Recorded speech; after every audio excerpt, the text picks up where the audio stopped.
ГСП онлайн. Городские новости сейчас. Суббота, 13:00.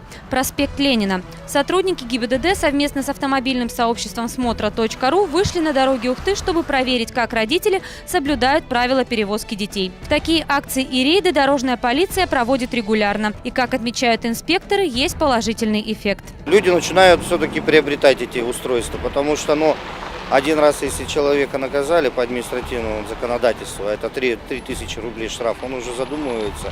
И некоторые говорят, я лучше куплю, чем я буду платить штраф, я лучше куплю себе кресло и буду ребенка возить. За время проведения акции не было выявлено ни одного нарушения. Сегодня дорожные полицейские лишь хвалили родителей за ответственный подход к перевозке детей. Активисты из автомобильного сообщества, разделившись на группы, в это время раздавали листовки с напоминанием о необходимости иметь в машине удерживающее устройство для ребенка. Ведь безопасность детей – это забота родителей.